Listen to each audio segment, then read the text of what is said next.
नमस्कार। आज हम बात कर रहे हैं सरकारी सेवाओं में एससी, एसटी और ओबीसी समुदायों के लिए जो खास नियम और प्रावधान हैं उन पर। हाँ, बिल्कुल। हमारे पास कुछ सरकारी दस्तावेज हैं जिनसे ये जानकारी ली गई है। और ये दस्तावेज बताते हैं कि इन वर्गों के अधिकारियों के लिए ट्रेनिंग, पोस्टिंग वगैरह से जुड़े क्या नियम हैं। सही। तो आज कोशिश रहेगी कि इन काफी डिटेल्ड नियमों के जो मुख्य बिंदु हैं उनको समझें। और ये भी देखें कि सरकारी सेवाओं में बराबरी और समावेशी माहौल बनाने के लिए असल में क्या इंतजाम है। चलिए तो फिर शुरू करते हैं। सबसे पहले ट्रेनिंग की बात करते हैं।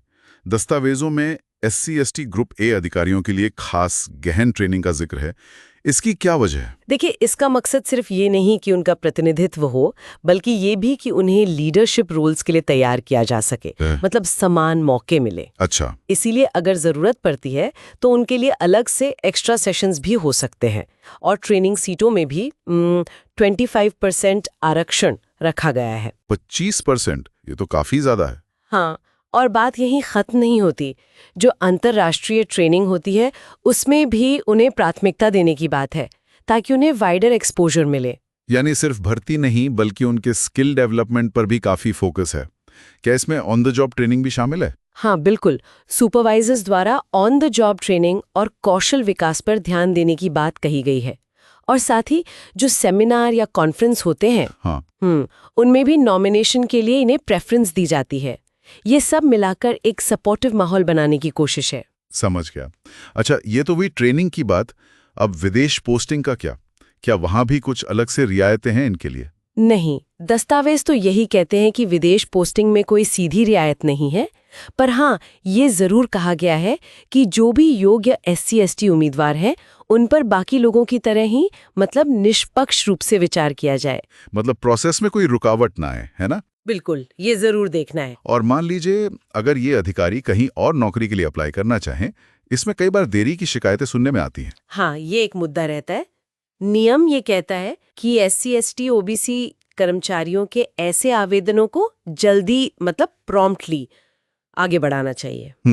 इसे रोका सिर्फ तभी जा सकता है जब कोई बहुत ही रेयर केस हो और उसमें कोई बड़ा पब्लिक इंटरेस्ट जुड़ा हो। अच्छा। और ऐसा अगर किया भी जाता है तो उसकी जानकारी संपर्क अधिकारी यानी लिएजन ऑफिसर को 1 महीने के अंदर देनी होती है। ये संपर्क अधिकारी का रोल क्या है यहाँ पर? ये संपर्क अधिकारी एक तरह से इन पॉलिसीज के सही इम्प्लीमेंटेशन पर नजर रखते हैं और अगर कोई शिकायत हो तो उसे सुनते भी हैं। ओके, इसी से जुड़ा सवाल है भेदभाव का।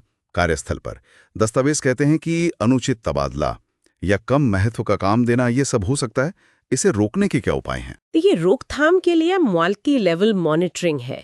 सीनियर अधिकारी तो हैं ही, साथ में ये संपर्क अधिकारी भी बहुत महत्वपूर्ण भूमिका निभाते हैं। सही। और अगर कोई अधिकारी भेदभाव का दोषी पाया जाता है तो उस पर कार्रवाई का भी प्रावधान है। मेन मकसद यही है कि एक फेयर और सपोर्टिव माहौल बने। जाहिर है ये सब शुरू तो भर्ती से ही होता है। क्या ये जरूरी है कि भर्ती के नियमों में आरक्षण वगैरह का साफ साफ उल्लेख हो? हाँ, बिल्कुल। हर भर्ती नियम में एससी, एसटी, ओबीसी और दिव्यांग व्यक्तियों के लिए आरक्षण, आयु में छूट और जो भी दूसरी रियायतें हैं उनका साफ तौर पर मेंशन होना चाहिए, जैसा कि सरकार की नीतियां कहती हैं। लेकिन कई बार किसी की जाति या कैटेगरी को लेकर SC, ST, OBC, EWS status को लेकर शक या विवाद हो जाता है, तब क्या होता है? हाँ, ऐसे मामले आते हैं। तो नियम ये है कि स्थिति स्पष्ट करने के लिए मामला संबंधित मंत्रालय को भेजा जाए, जैसे सामाजिक न्याय और अधिकारिता मंत्रालय या फिर जनजातीय मामलों का मंत्रालय। वही फाइनल अथॉरिटी है इस पर? जी, वही इन समुदायों की लिस्ट और पॉलिसीज के कस्टोडियन है। ये जाति का वेरिफिकेशन ये अपने आप में काफी पेचीदा लगता है। इसके मूल सिद्धांत क्या हैं? किन बातों पर ध्यान दिया जाता है? हाँ, इसमें कुछ मुख्य बातें हैं। पहली, कि व्यक्ति उस समुदाय का सदस्य हो जो उस राज्य या केंद्र शासित प्रदेश के लिए नोटिफाइड लिस्ट में है। ओके। दूसरी, कि वो उसी राज्य या क्षेत्र का स्थायी निवासी हो जहां का वो दावा कर रहा है। और तीसरा, खास तौर पर एससी दर्जे के लिए उसका हिंदू, सिख या बौद्ध धर्म का अनुयायी होना जरूरी है। अच्छा, और अगर कोई एक जगह से दूसरी जगह जाता है, माइग्रेट करता है, तब उसके आरक्षण का क्या होता है? यहाँ उत्पत्ति के राज्य यानी स्टेट ऑफ ओरिजिन का सिद्धांत लागू होता है।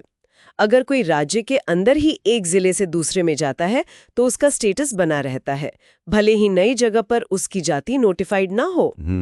लेकिन अगर कोई दूसरे राज्य में चला जाता है तो उसे आरक्षण का लाभ मुख्य रूप से उसके मूल राज्य की नौकरियों या केंद्र सरकार की नौकरियों स्कीमों में ही मिलेगा।